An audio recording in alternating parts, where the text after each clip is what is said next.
হঠাৎ গায়ে ধুম জ্বর, গা পুড়ে যাচ্ছে জ্বরে, গাঁটি গাঁটে অসহ্য ব্যথা, সারা দিন ক্লান্তি ভাব, নাক দিয়ে জল, সর্দি লেগে আছে এবং গলা ব্যথা সঙ্গে খুসখুসে কাশি। ভাবছেন এ তো সাধারণ জ্বর সর্দি? খুব সাবধান, আপনার এমপক্স হচ্ছে না তো। পুরো ভিডিওটি দেখুন। এমপক্স বা মাঙ্কি পক্স পূর্ব আফ্রিকায় ইতিমধ্যেই তা মহামারীর আকার নিয়েছে। ওয়ার্ল্ড হেলথ অর্গানাইজেশন বা হু ইতিমধ্যেই সতর্কতা জারি করেছে পূর্ব আফ্রিকার উগান্ডায়।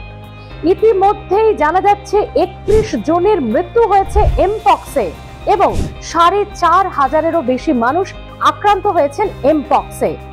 এবং শুধুমাত্র পূর্ব আফ্রিকা নয়, এ দেশেও এমপক্সের নমুনা পাওয়া যাচ্ছে, এমপক্সের রোগীর হদিশ মিলেছে।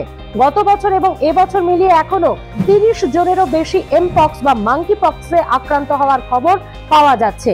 কেরলে বেশির দেখা যাচ্ছে, তাই সাবধান থাকতে হবে আপনাদের।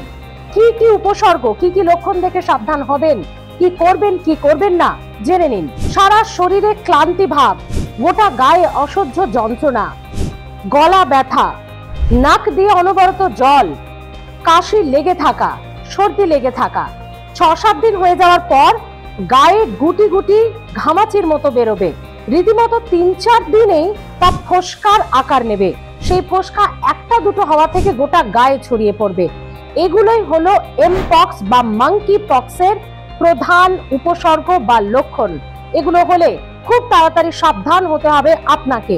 কি করবেন? এমপক্স বা মাঙ্কি পক্স এগুলি বাঁদর প্রজাতি বা বাঁদর থেকে ছড়াচ্ছে, কিন্তু না, শুধু প্রাণী জগৎ নয়, মানুষ থেকেও মানুষে দ্রুত হারে ছড়াচ্ছে এমপক্স বা মাঙ্কি পক্স।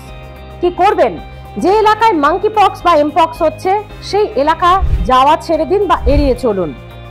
যে ব্যক্তির এমপক্স হয়েছে বা যে পরিবারে এমপক্স হয়েছে তাদের সঙ্গে আপাতত মেলামেশা বন্ধ রাখুন এবং সেক্সুয়াল রিলেশন সেই মানুষের সঙ্গে একেবারেই করা যাবে না।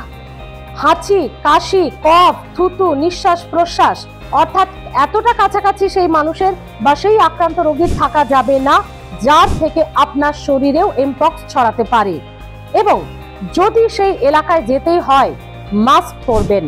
বাড়ি এসে গরম জলে স্নান করার চেষ্টা করুন, বারবার হাত পা সাবান বা হ্যান্ড ওয়াশ দিয়ে ধুয়ে নিন। অতি সত্বর আপনার জেনারেল ফিজিশিয়ানের সঙ্গে যোগাযোগ করুন, না হলে এমপক্স অবহেলায় হতে পারে মৃত্যু বা প্রাণহানির মতো ঘটনাও।